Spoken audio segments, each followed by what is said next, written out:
পুরাকালের কথা।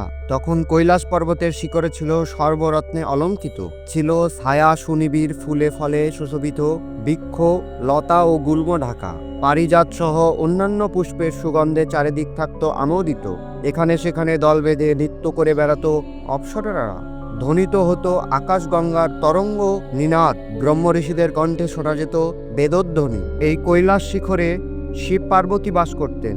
গন্ধর্ব, সিন্ধ, চারণ প্রভৃতি তাদের সেবা করত। পরম সুখে ছিলেন শিব পার্বতী।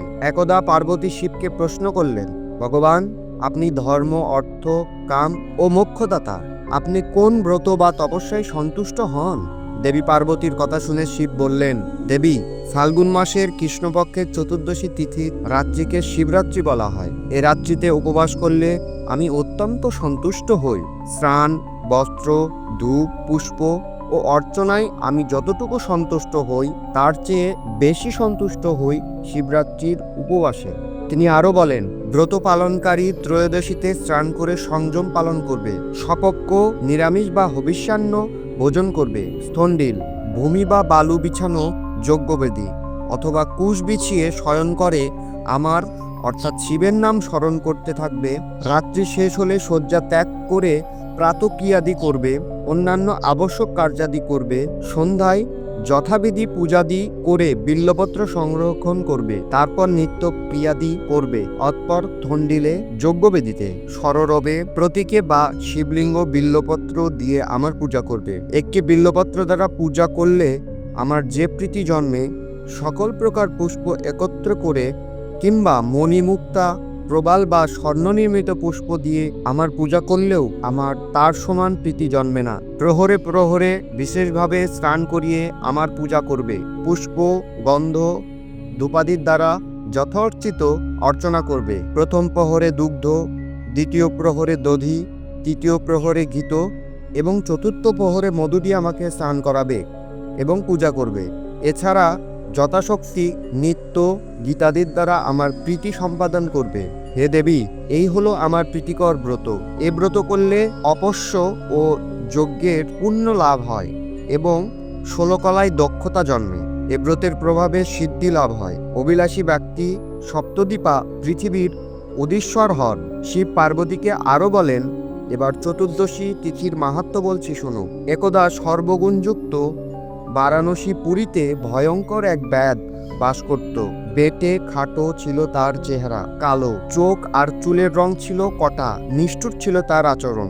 ফাঁদ, জাল, দড়ির ফাঁস এবং প্রাণী হত্যা নানা রকম হাতিয়ারে পরিপূর্ণ ছিল তার বাড়ি। একদিন সে বনে গিয়ে অনেক পশু হত্যা করল। তারপর নিহত পশুদের মাংস ভার নিয়ে নিজের বাড়ির দিকে রওনা হলো। পথে ক্লান্ত হয়ে সে বনের মধ্যে বিশ্রামের জন্য একটি বৃক্ষমূলে শয়ন করলে এবং একটু পরেই নিদ্রিত হলো। সূর্য অস্ত গেল, এলো ভয়ঙ্কর রাত্রি। ব্যাধ জেগে উঠল। ঘোর অন্ধকারে কোনো কিছুই কাহারও দৃষ্টিগোচর হলো না। অন্ধকারে হাতড়ে হাতড়ে সে একটি শ্রীফল বৃক্ষ অর্থাৎ বিল্লবৃক্ষ পেল। সে লতা দিয়ে তার মাংস ভার বেঁধে রাখল। বৃক্ষতলে হিংস্র জন্তুর ভয় আছে এই ভেবে সে নিজেও ওই বিল্লবৃক্ষে উঠে পড়ল।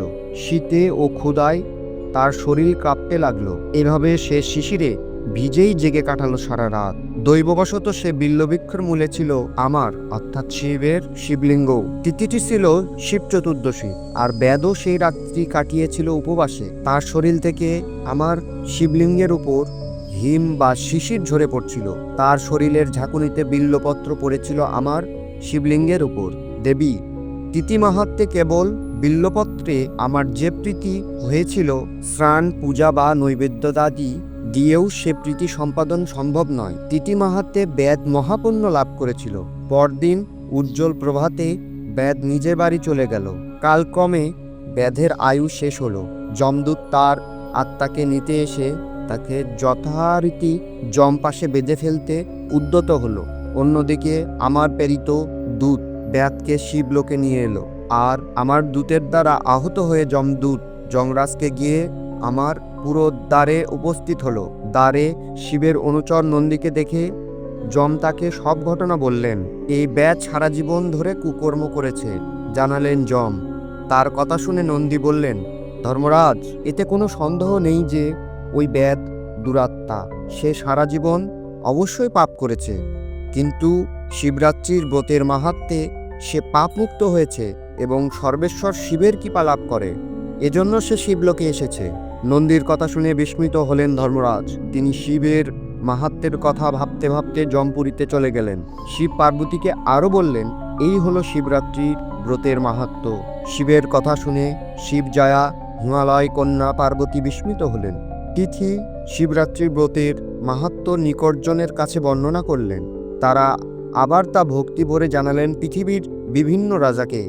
এভাবে শিবরাত্রি ব্রত পৃথিবীতে প্রচারিত হলো। জয় শিবশম্ভু।